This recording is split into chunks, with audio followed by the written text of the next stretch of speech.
محسن احمد صاحب میرٹھ سے پوچھتے ہیں اگلا سوال، اگر کسی شخص کی سحری کے بعد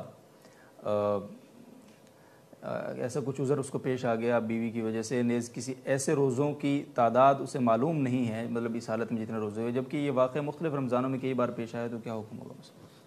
جی انہوں نے جو مسئلہ پوچھا ہے، زوجہ سے اگر ہم بستری نہیں کیے اور باقاعدہ جیسے غسل فرض ہوتا ہے یہ کیفیت نہیں ہوئی ہے تو روزہ نہیں ٹوٹتا پھر ایسی کنڈیشن سے، لہذا ان کی قضا بھی واجب نہیں ہے۔ ٹھیک ہے، بہت بہت شکریہ۔ اعجاز احمد صاحب کشمیر سے پوچھتے ہیں کن علامات میں ایک ماں بچے کی خاطر روزہ چھوڑ سکتی ہے؟ بچے کی خاطر روزہ چھوڑنے کا شاید ان کا مفہوم یہ ہے کہ جو ماں بچے کو فیڈ کراتی ہے، جی جی، تو فیڈ کی وجہ سے یعنی بچے کو فیڈ کرانا یا دودھ پلانا بذات خود ایسا عذر نہیں ہے جس کی وجہ سے روزہ چھوڑنا جائز ہو، کیونکہ روزہ چھوڑنا دو صورتوں میں جائز ہے،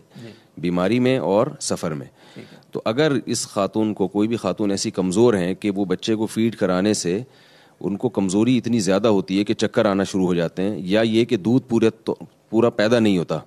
یعنی خوراک کی کمی کی وجہ سے، جس کی وجہ سے بچے کو پھر اس کی صحت کو نقصان ہو رہا ہے، اس کو دودھ پورا نہیں مل رہا، تو ایسی کوئی کنڈیشن ہوگی تو پھر روزہ چھوڑنا جائز ہوگا۔ لیکن یہ کہ اگر خواتین جو ہیں افطاری کے وقت کھائیں اور پھر سحری کے وقت تک اپنی خوراک کو مینٹین رکھیں، اچھی خوراک کھائیں، تو مشاہدہ یہ ہے کہ وہ یہ دودھ پھر فیڈ کرا سکتی ہیں دن بھر۔ لیکن پھر بھی اگر کسی کو واقعی نقصان ہو رہا ہے اور ایسی کنڈیشن ہو رہی ہے کہ ان کو کمزوری سے بہت زیادہ چکر آنا شروع ہو جاتے ہیں تو پھر یہ بیماری ہے اور بیماری میں روزہ چھوڑنا جائز ہے۔ ٹھیک ہے جی، بہت بہت شکریہ مصعب صاحب۔ اور کہ سرما لگانے سے روزہ پہ کوئی فرق تو نہیں پڑتا؟ نہیں، سرما لگانے سے یا آنکھ میں دوا ڈالنے سے روزے پہ کوئی فرق نہیں پڑتا، چاہے اس کے اثرات حلق تک ہی کیوں نہ محسوس ہوں۔ اچھا ٹھیک ہے،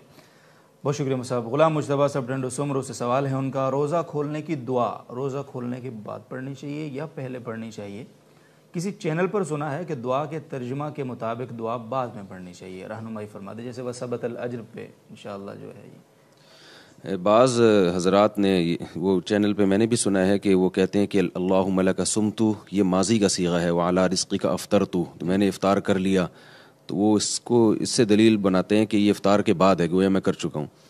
لیکن جہاں افطرتو ماضی کے معنی میں آتا ہے، وہاں عربی زبان میں ہی جو ماضی کے صیغے ہیں وہ مستقبل کے معنی میں بھی آتے ہیں، جو کام یقینی ہو یا ہونے والا ہو۔ تو جو بھی محدثین ہیں یا فقہا ہیں، جہاں تک میں مطلع ہو سکا، تو وہ سب یعنی اس کا تذکرہ کرتے ہیں کہ دعا عند الافطار ہے، یعنی افطار کے وقت کی دعا ہے۔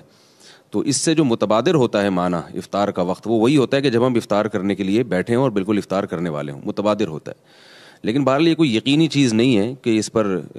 جمود اختیار کیے جائے۔ اگر کسی کی ذاتی رائے یہ ہے کہ وہ کھانے کے بعد ہے تو اس قول کی بھی گنجائش ہے، لیکن جو متبادر ہو رہا ہے نا معنی،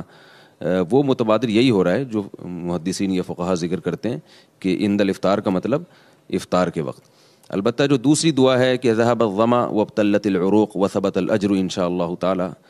یہ دعا افطار کرنے کے بعد ہے، کیونکہ اس میں الفاظ ہیں کہ ذهب الظما، پیاس بھی چلی گئی